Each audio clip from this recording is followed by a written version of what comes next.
Bienvenidos a en Podcast. Hoy quería comentar el primer año de mi ley y es que, a ver, el otro día estaba leyendo un artículo que os dejaré enlazado. Bueno, hoy creo que os voy a dejar enlazado varias cosas. Y uno es sobre un artículo de Diego Sánchez de la Cruz en Libre Mercado, hablando de 10 puntos sobre el primer año de mi ley. Y el caso es que, bueno, esto lo podía encontrar en varios periódicos y tal. ¿Vale? 10 puntos como son popularidad, sobre todo la parte económica, ¿no? Bueno, que primero habla de popularidad en alza, pero esto realmente es importante sobre todo porque con el gran ajuste que ha hecho, pues en principio se resentiría, ¿no? Su popularidad. Y sin embargo, los argentinos parecen, según la encuesta, que están bastante, no sé si bastante de acuerdo, pero al menos apoyan o son conscientes de lo que tienen que hacer, ¿no? O de ese esfuerzo para poder mejorar su economía y en general su estado, ¿no? Luego también hablan de cosas como superávit fiscal, pues caer riesgo país. Aunque bueno, esto, el superávit fiscal, el riesgo país, em, el PIB, bueno, el PIB per cápita, perdón, sí es importante, pero aquí se mezclan muchas cosas eh, de macroeconomía y de micro, ¿no? ¿Por qué? Porque tú me hablas de superávit fiscal y dices, bueno, a mí en qué me afecta de modo directo, ¿no? O el riesgo país. Bueno, pues depende. En general sí te afecta porque si la economía en general va mejor, a priori a ti debería irte mejor. Pero, repito, no siempre es así, ¿no? No todos los mejoras o empeoramientos macroeconómicos te afectan rápidamente. O de hecho, sobre todo eso ocurre mucho con la crisis. Cuando hay una crisis económica, muchas veces a nivel macro afecta antes que a nivel micro, los grandes números, ¿no? Y luego, claro, dice, no, eso, se me acuerdo cuando Zapatero hablaba, ¿no? De que éramos campeones europeos y tal, y el otro me decía, oye, que tenemos una crisis aquí al lado. Y él decía, no, sigamos perfectamente. Claro, la gente no se da cuenta, hasta que nos llegó la crisis de 2008, con toda la ofetada que nos dio encima, y, en fin, todavía estamos temblando. ¿Qué más cosas? Bueno, ha dicho lo del PIB per cápita, superávit fiscal histórico de nuevo, lo cual reduce la deuda, lo cual al final sí que, repito, te beneficia o beneficia al argentino, ¿no? A mí me da un poco igual ahora mismo, estoy en España, pero sí que en principio afectaría positivamente a los argentinos de a pie. También se para libertad económica, de hecho sube 61 puestos a priori, ¿no? Eso sobre todo es para verlo lo diré, en el índice de libertad económica de la Fundación Heritage. Creo que la Fundación, no sé si Fraser también tenía otro, o era el mismo. Hay varios índices. Está el de libertad económica, el de, lo diré, desarrollo humano, también suele ser bastante parejo. El de Doing Business, el de esto, lo diré, creación de negocio, ¿no? Como facilidad de negocio, como facilidad de creación de negocio. Más o menos van todos casi que a la par. No iguales porque no mide lo mismo, o sea, no son los mismos parámetros que miden, pero normalmente están bastante relacionados, ¿no? Uno un poquito más económico, más de generales o más de política, en fin, depende un poco, ¿no? De Estado de Derecho y tal. ¿Qué más? Renacimiento nuclear, lo cual es importante porque, al fin y al cabo, sobre todo, si baja el precio de energía, eso sí te afecta a ti directamente. Y bueno, si tiene, no solamente que baje el precio, sino, en fin, mejora, ¿cómo decirlo? La fuente, ¿no? O sea, la estabilidad en la generación y tal. Y sobre todo uno muy importante que es los al alza, según esto también escuchando un poco el podcast de Juan Ramón Rayo, la que en la primera medida de ajuste hicieron que los salarios reales, no nominales y no reales, bajaran, pero bueno, ahora vuelven a recuperarse por la apreciación del peso y demás. ¿Y qué más? A ver, si buscáis, yo por ejemplo he estado buscando, ya por probar, os dejaré, ya te digo, todo esto lo dejaré, el Grok, ¿no? En la IA de X, pues también hablan de ajuste del Estado, superávit fiscal, de reducción de ministerios, muy importante también, de 18, he encontrado cifras de 18,8 y 18,9. No he mirado también cuál, también, eso es fácil mirarlo, pues con nuevo en estas cosas. Puedo mirar cuántos ministerios tiene el gobierno argentino, pero bueno, me da igual. O sea, de 18,8 a 18,9 es una reducción bastante importante, ¿no? ¿Qué más? ¿Qué más? ¿Qué más? A ver, inflación, muy importante. Vale, ya la última está en el 2,4, 2,7, 2,4. Vale, o sea, más o menos, no, en torno al 2,5. Pues si queremos redondearlo o si queremos poner la media. También la de regulación y privatización. O sea, eso va en toda la línea de libertad económica. Si os fijáis, todo en la línea en la que ha dicho Milei desde el principio, ¿no? Y ya os digo, he mirado en Grot, he mirado también en... digo, os digo lo de la inteligencia artificial, no por el hecho de bautizar una IA, mira qué guay, sino porque, en fin, simplemente pido fuentes y es más cómodo y más rápido hacer el resumen que mano, ¿no? Ponerme a buscar en distintos medios. Me hacen el resumen ellas mismas, ¿no? El único punto un poco más controvertido es el de pobreza, que hay el índice dice aquí que aumentó, ¿vale? Y es verdad que buscando, repito también, buscando en el podcast de Juan Ramón Rayo, se que trató el tema, y es que, claro, el índice que hay de pobreza el primer semestre de 2024, claro, el primer semestre, estamos hablando del final de año, entonces nos estamos comiendo 6 meses así alegremente, ¿vale? Entonces, es cierto que en principio sí que, según el propio INDEC, ¿vale? Que es el Instituto Nacional de Estadística y Censo de la República Argentina, pues el índice de pobreza, no he visto la evolución, fallo mío, no he visto la evolución, pero sí que se alcanzó el 42% de hogares, 42,5% de hogares y 52,9% de población bajo la línea de pobreza, lo cual es bastante. Entiendo que se alcanzó es porque aumentó, ¿no? Con respecto a la medición anterior. Sin embargo, buscando luego proyecciones, según el Ministerio de Capital Humano, estos ministerios nuevos que ha reducido, ¿no? Milei, haciendo una proyección, utilizando la metodología, entendemos que del INDEC, este ya había caído al el tercer trimestre, que es decir, pues si hablamos del primer semestre, pues de junio a septiembre, sería el tercer trimestre, habría caído ya al 38,9, lo cual pues es un gran avance, ¿vale?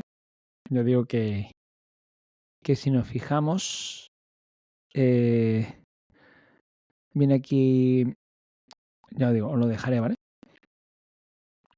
Viene aquí un gráfico donde en el primer trimestre efectivamente estaba en el 54,8, en el segundo trimestre el 51 y ya en el tercero 38,9, ¿vale? Habla más aquí diferencia entre pobreza e indigencia. Ahí ya no me meto en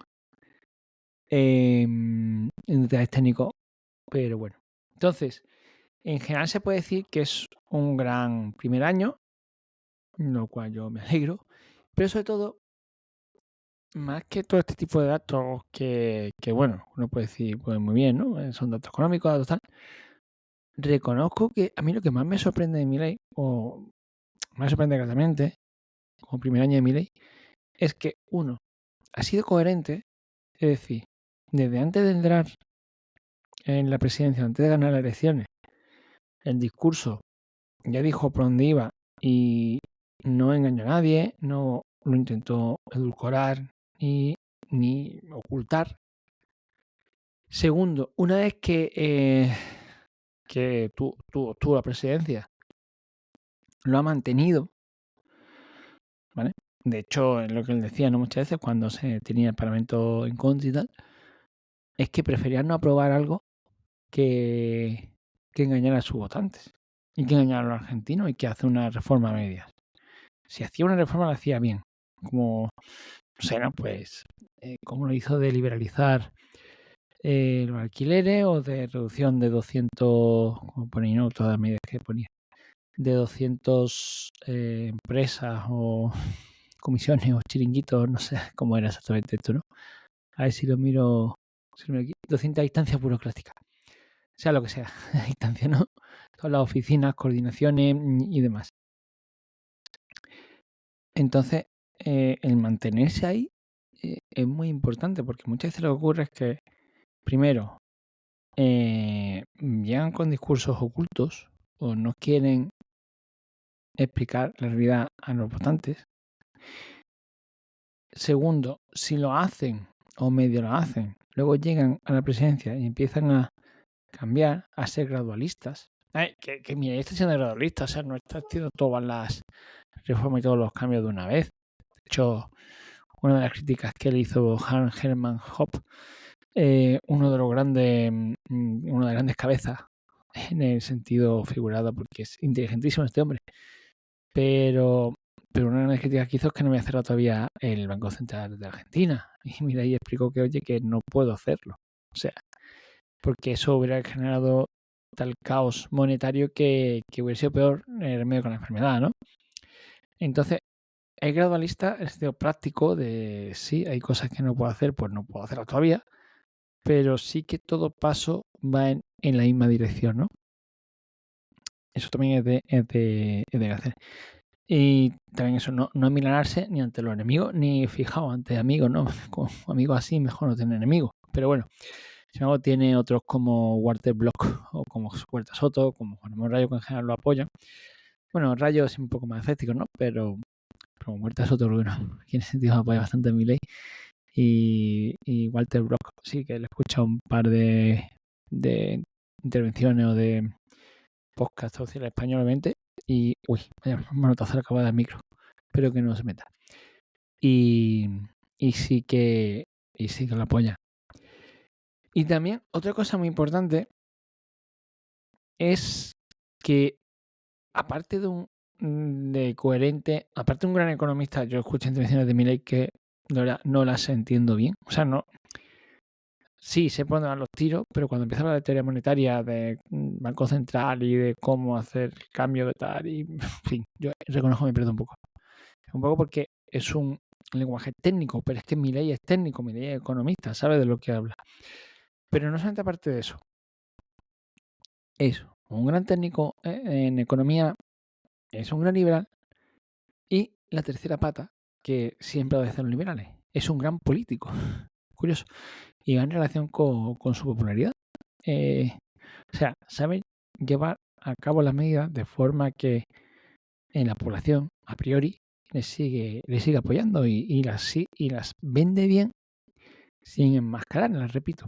Entonces, es verdad que uno coge los partidos liberales en general, sobre todo aquí en España, y tenemos dos ramas. Una, o son académicos y generadores de opinión, estilo Rayo, que está muy bien, y él siempre dice que, en parte tiene razón, que hay que, pues decir, cambiar la opinión general de la población para que pueda cambiar la política. Y eso es cierto. O sea, si no tienes una masa de votantes liberales, por muchas propuestas liberales que tú hagas, es complicado sacar esos votos. Eso es cierto. De manera que me diréis que ¿qué pasa? Que en Argentina hay muchos liberales y entonces no. En Argentina sí que es verdad que Milei lleva bastante años, estilo Pablo Iglesias, ¿no? Cuando salió, que salía la tele, salía la radio, sobre todo la tele. Pues aquí igual, aquí Milei empezó como con tertulio y se dio bastantes, o por lo menos unos cuantos años, ¿no? Haciendo esos discursos y interpretando batallas en la televisión. Y aquí también tenemos, ¿no? Juan Moreno de su época, en la calle también tienen su época, o más o menos tal. O sea, pero son como muy académicos y muy, repito, a nivel de opinión. No se meten en política ni les gusta. No se meten en política activa, me refiero a ellos, ni les gusta. Por otro lado, tenemos los que sí se han metido en política, sobre todo el único proyecto últimamente más o menos liberal, de verdad, era el partido, primero se llama Partido de Libertad Individual, luego se llama el nombre Partido Libertario, cosa que me tocó la nariz a dos manos, pero porque yo que libertario, igual que en el mundo anglosajón, Estados Unidos, incluso en cierta Sudamérica, por influencia del inglés, lo libertario, ¿no? De hecho, Milei dice que es el primer presidente liberal libertario. Aquí en España, libertario todavía, a lo mejor cada vez más, ¿no? Pero repito, por influencia inglesa. Pero libertario no se termina de entender. Tú dices liberal y todo el mundo sabe lo que quiere decir, más o menos. Que liberal también es una etiqueta bastante manoseada. Pero bueno, presionado tú cogías o coges, ¿no? Este Partido de Libertad Individual, el Partido Libertario ahora. Y primero, yo me he ido a sus programas y por lo menos los primeros era Patrón Oro, Libertad de Armas. Dices, pero ¿qué me estás contando? Un programa de máximo, ¿no? O sea, lo que sería la política, fatal. O sea, tú no puedes coger así alegremente decir, no, que vamos a permitir libertad de armas, pero que estés de acuerdo, aunque sea un principio liberal. ¿Tú crees que en España eso es una propuesta que hace falta? ¿O volver al patrón oro dentro del euro? O sea, no, estamos en euro, no voy a volver a peseta nueva. No, al patrón oro. Y que son cosas absurdas, ¿no? No puedes tener esa línea de pensamiento, no de pensamiento, sino de propuestas prácticas. No son propuestas prácticas. No sé, puedes decirme, pues mira, implantación del cheque escolar o del cheque sanitario. Bueno, pues una propuesta así, una transición hacia un sistema tal, el de pensiones, que bueno, el de pensionismo, la buena época fue Aznar, que de hecho incluso llamó a, no sé si era Sebastián Piñera, puede ser, creo que sí, el que lo hizo en Chile, pero no llegó a hacerlo y esa transición la típica que tiene que hacerse en época de bonanza, pues, repito, no lo hizo y ahí se quedó. Y ya digo, no ha cuajado un partido liberal, pero porque a empezar es que no funciona. Entonces, claro, en España tenemos esas dos ramas. O gente que es muy buena, pero se queda en ámbito de opinión y académico, que repito, es necesario y es fantástico que estén ahí, no es una crítica, pero sí que es cierto que no saltan a la política. Y por otro lado, los que saltan a la política es mejor no saltaran, porque sinceramente, para proponer maximalismo, pues lo único que hace, lo único que provoca es rechazo a la gente, sinceramente. ¿Vale? Nadie va a votarte proponiendo libertad de armas y patrón oro, sinceramente. Pues muy de acuerdo que uno pueda estar. Y no me faltaba decir que como soy huertista, sí, huerta de soto, pues también propongo coeficiente de caja al 100%. Ya nos pegamos un tiro en el pie, no, en los dos. O sea, dejémoslo ahí. Entonces, ya os digo, sinceramente, bravo Milei por su resultado económico, por sus políticas económicas y reducción del Estado, o sea, políticas. Y nada, esperemos que siga así los otros 3 años y creo que el siguiente año ya tenemos elecciones, o ya tienen elecciones, mejor dicho, los argentinos, a su Parlamento, Congreso, Cámara de Representantes, que no sé cómo se llama, creo que el Parlamento argentino. Así que esperamos que tengan más diputados de la Libertad Avanza y no como tiene mayoría ahora, o no la mayoría, no tiene mayoría, sino muchos de los que tiene ahora son prestados, ¿no? A ver si son ya propios y sobre todo lo importante es que este cambio que está haciendo Milei en Argentina continúe y sobre todo le supere. Es decir, en algún momento Milei dentro de 3 años o dentro de 7 en algún momento dejará de estar. Y lo importante no es que cuando se vaya vuelvan otra vez al kirchnerismo, es decir, ojalá fuera el kirchnerismo solo, sino el kirchnerismo que no es más que al... Se me ha ido, ahí mismo, ay, señor. Bueno, básicamente al régimen argentino del último siglo. Es que lo siento, pero se me ha ido. Me sale kirchnerismo, me sale Pinochet, pero tampoco es Pinochet, porque Pinochet es el chileno. Nada, me acordaré después. Lo dicho, nos vemos en el próximo episodio. Adiós.